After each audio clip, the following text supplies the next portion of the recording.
What's going on guys? Welcome back to Chongbok Fam. Ako nga pala si Chong Bokbok, ang OFW na nakabase sa Saudi Arabia. Kamusta kayong lahat? At ngayon nga guys ay samahan nyo kami sa aming summer vacation ngayong 2024 kung saan pupunta kaming Boracay. Samahan nyo kami sa aming summer adventure dito sa Chongbok Fam Goes to Boracay. Let's go! 3 days and 2 nights ang plan namin para sa aming bakasyon sa Boracay. Kaya naman nag-book kami 2 months before pa.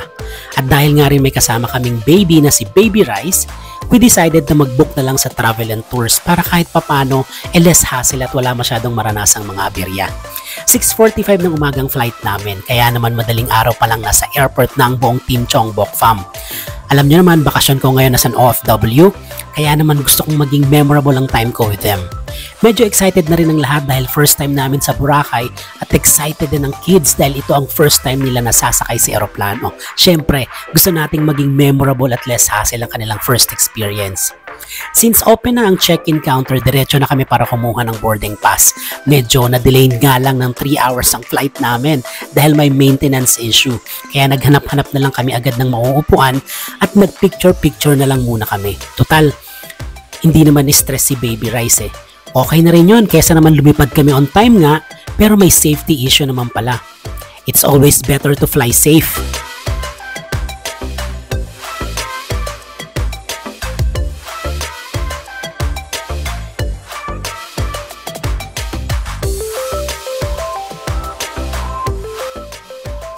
After 3 long hours, boarding time na! Yay! Kaya naman diretso na kami para pumasok ng eroplano. Ramdam kong excitement ni Kuya Pogi at ng buong Chongbok Fam. This is it! This is it, pansit! 1 hour ang flight namin from Naiya to Katiklan Airport. At dahil naka-travel and tours kami, inaantay na kami ng tour guide namin sa Katiklan. Sobrang gaan lang sa feeling at walang stress kasi alam mong magiging smooth ang travel namin papuntang Boracay.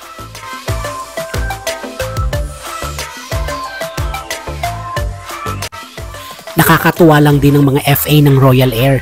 Napakababait at sobrang approachable nila. Since 1 hour ang flight namin at first time ng kids ang mag-airplane, kaya naman medyo worried ako sa magiging reaction ni Baby Rice. Pero mukhang kahit siya, excited na rin makapunta ng Boracay eh. Kaya naman in-enjoy na lang namin ng buong family ang first time experience namin. Super enjoy!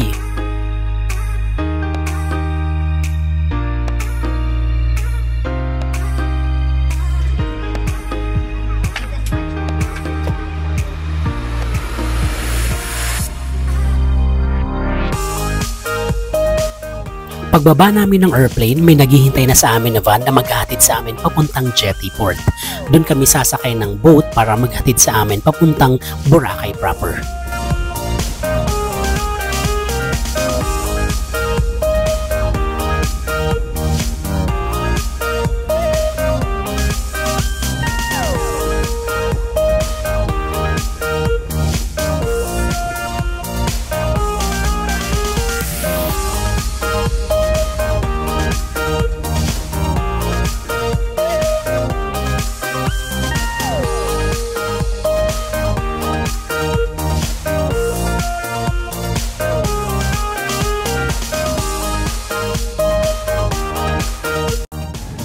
After namin ng boat, sumakay naman kami ng e-trike na maghahatid sa amin papunta sa aming hotel accommodation.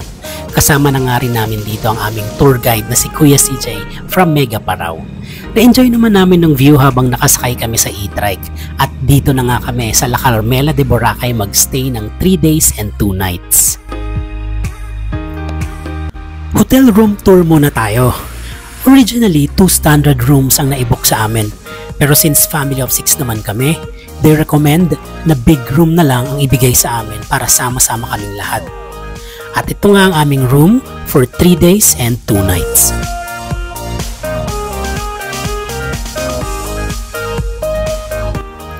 Ang aesthetic ng datingan ng sala nila Ratan, ang sarap tambayan. May nakareding tubig na rin at initan din ng tubig. May mini fridge din in case may mga foods kayo na need i-refrigerate. May 2 kwarto ang big room Ang first room, it consists of 2 beds para sa mga kids. May sariling TV at cabinet din. Maayos ang aircon, malamig siya, in fairness.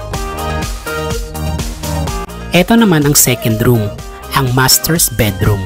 May sliding door connected to terrace, may TV din at cabinet. Ito naman ang CR niya. In fairness, maganda, malinis at malaki. May bathtub din at shower space.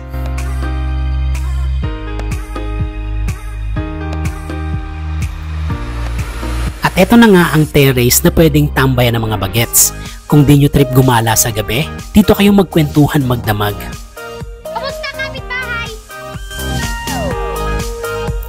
And that's our room for 3 days and 2 nights. Satisfied naman kami at gustong-gusto ng mga kids.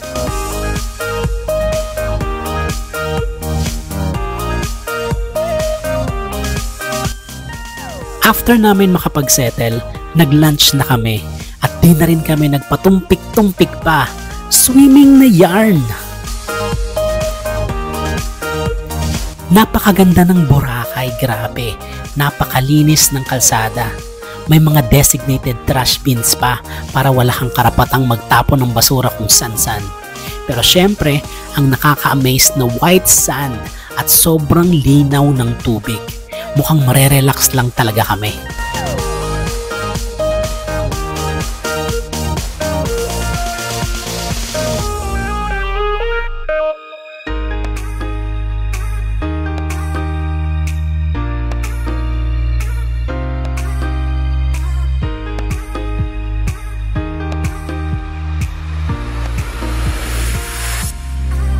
Hindi rin namin pinaligtas ang magpa-picture sa tourist spot dito sa Boracay, ang Boracay Castle. Pero syempre, hindi yan libre. Sa halagang 20 pesos per head, may souvenir ka na. Mahusay din si Kuya mag-picture, parang professional photographer. We also capture ang memories ni Baby Rice sa Boracay. Enjoy na enjoy ang Baby Rice namin. Mukhang na-inlove na siya sa white sand.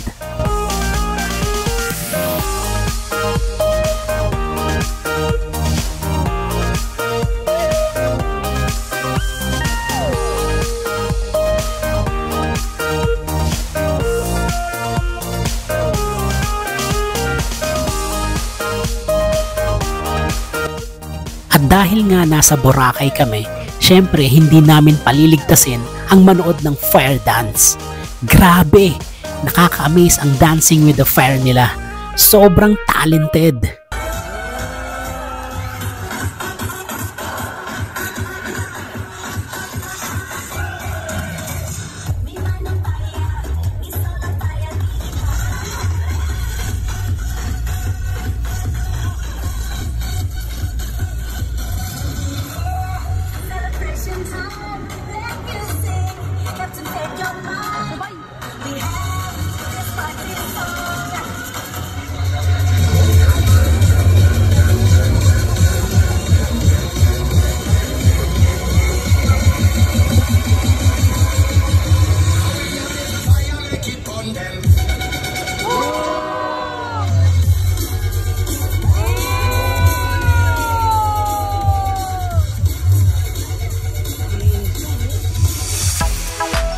Day 2 ng aming Boracay vacation, ang island hopping. Gumising kami ng maaga para makapag-breakfast na agad. Included na nga pala ang breakfast kapag nagbuka sa La Carmela de Boracay. After breakfast, minute na namin si Kuya CJ ang aming tour guide at sumakay ulit kami ng e-trike papunta sa meeting place ng island hopping.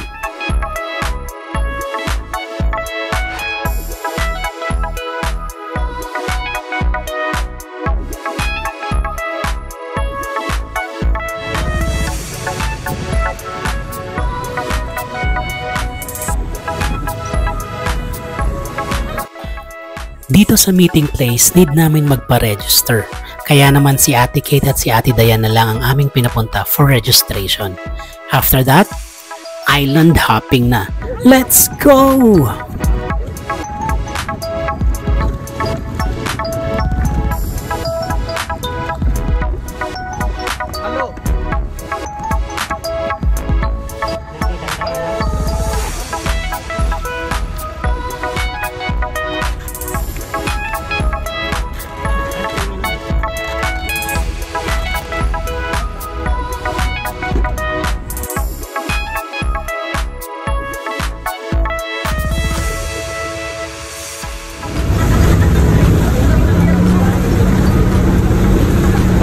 Okay na yan.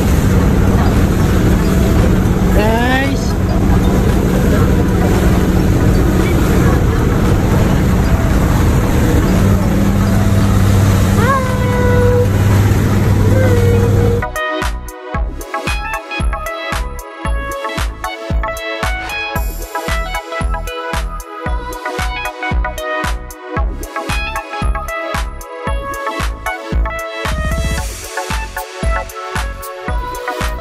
First stop namin, ang Ilig-Iligan Beach.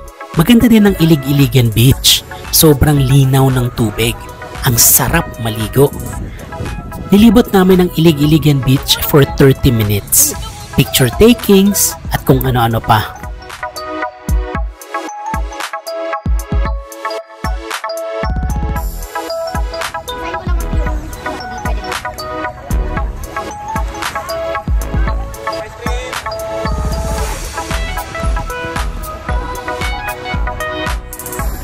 Ang ate Kate namin, ginawa pang model ng isang lokal.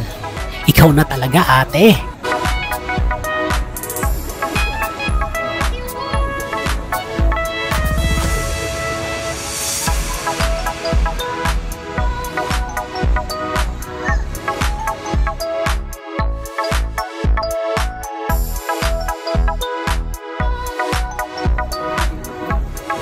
Next stop, ang Crocodile Island. Dito ginagawa ang snorkeling.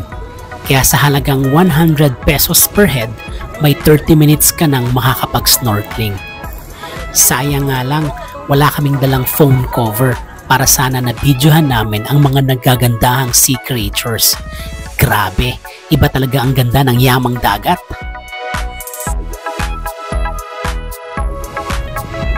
Ito naman ang Crystal Cove.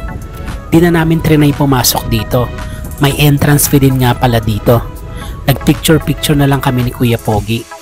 Nakakagutom, kaya naman lunchtime na. Ang lunch buffet with barbecue. Kasama na rin pala to sa package kapag nag-book ka for island hopping. May enjoy mo naman ang mga foods, lalo na kung hindi ka naman maselan sa pagkain.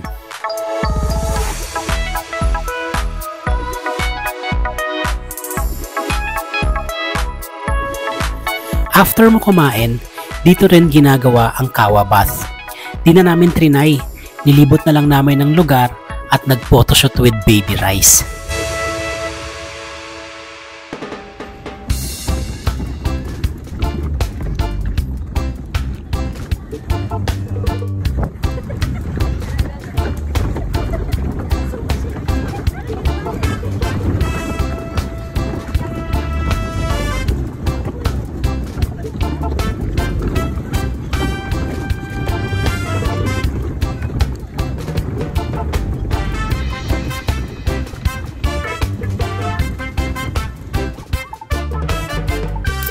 After island hopping, sumakay ulit kami ng e-trike para naman pumunta sa Boracay Central Market.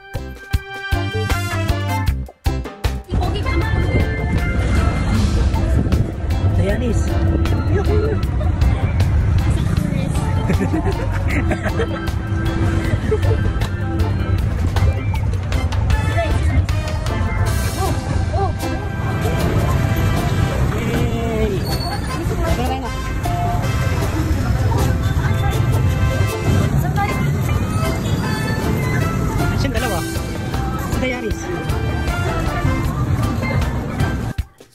Ito ang D-Mall Palengke.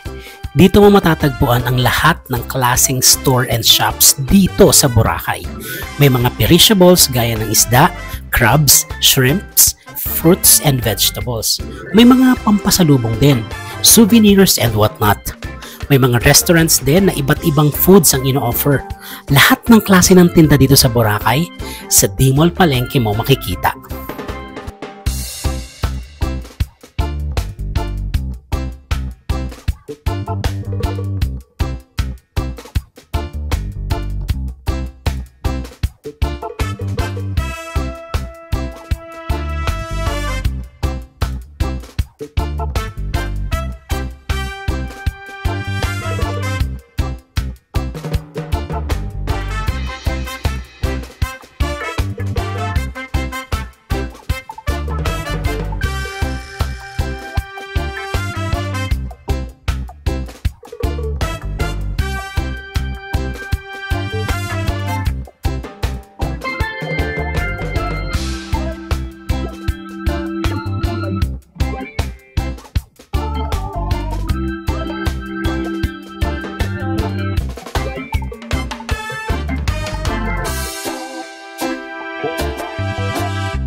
After gumala sa D-Mall, nilakad na lang namin pabalik ang hotel accommodation namin. Mga nasa 15 to 20 minutes na lakaran lang naman since ang La Carmela de Boracay at ang D-Mall Palengke ay parehong nasa Station 2. Ang sarap ng simoy ng hangin kahit na tirik ang araw. Siguro dahil na rin sa dami ng puno ng nyog kaya hindi mo masyadong ramdam ang init ng araw. Ang sarap pa sa tenga ng tunog ng alon. Parang hindi mo mararamdaman ang pagod kahit naglalakad ka lang. Grabe, ang ganda talaga ng Boracay.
After makapagpahinga, sinulit na namin ang natitirang oras para makapag-swimming.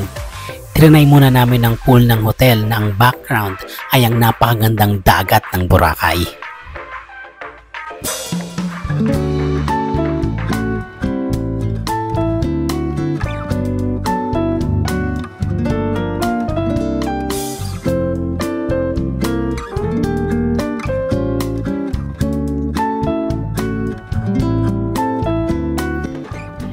Di rin makukumpleto ang Boracay experience namin kung hindi namin itatry ang Boracay braids.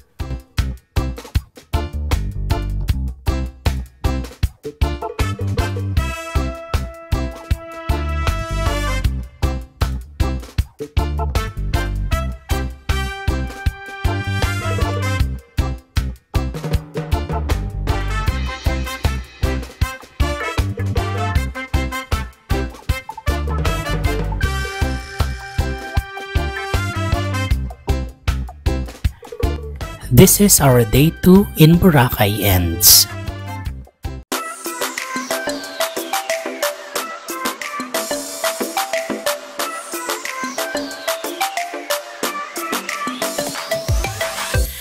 Day 3, our last day in Boracay. Maaga pa lang ay nag-swimming na kami para maabutan ang sikat ng araw. Last day na rin para ma-enjoy ni Baby Rice ang tubig at ang white sand. Di niya man maalala to kapag nagkaedad na siya, but with the help of this vlog, makikita niya kung paano niya na-enjoy ang Boracay nung baby pa siya.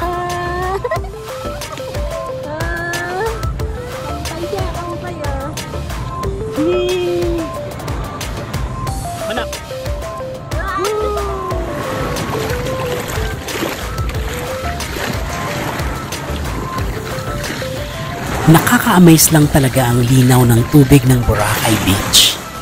Ang sarap magbabad sa tubig. Ang sarap tingnan. Ang sarap picturean. Basta, ang sarap sa pakiramdam.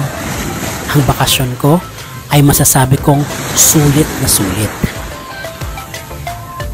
Ha? Oh.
Bago umuwi, nagpicture muna ang Chongbok fam for remembrance. At syempre habang naghihintay ng oras ng check-out, banding muna at kulitan.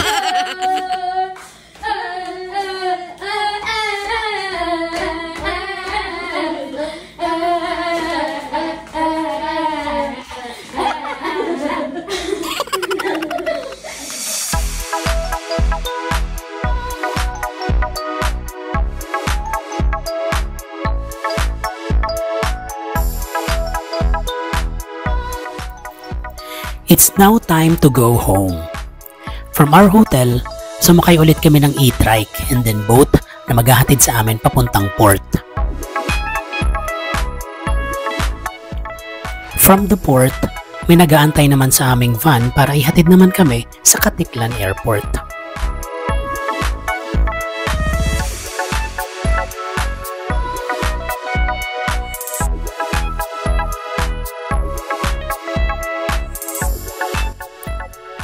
At since maaga-aga pa naman, so we waited for an hour para sa aming boarding time.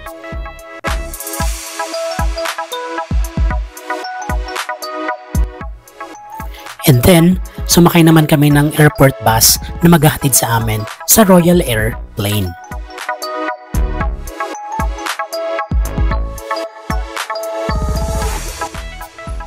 This is it. It's really time to go home now.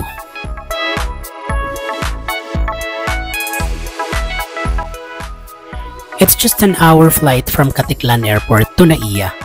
Di na kami nag-worry kay Baby Rice dahil unbothered naman siya last time sa take-off at landing ng eroplano.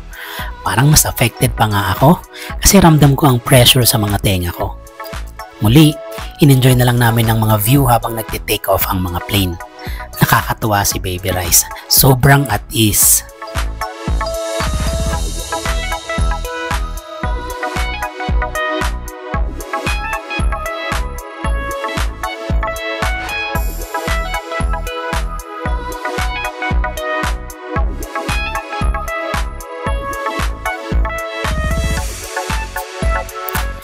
At last, we landed safe and sound sa Naiya Terminal 2. Mukhang pagod ang lahat kaya naman dire-diretso na kami sa baba para i-meet naman namin si Kuya Raymart.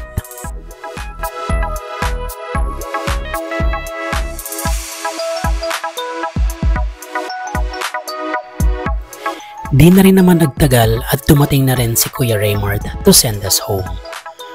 Thank you Lord for the safe flight and for this memorable vacation. We had fun and we enjoyed our time in Boracay. Marami pang mga plans and adventures ang Chongbok fam na gusto naming matupad. Sana nandyan ulit kayo para samahan kami sa aming next destination. Until next time, this has been Chongbok fam saying be like a tree that keeps growing, live, laugh, and keep moving. Bye!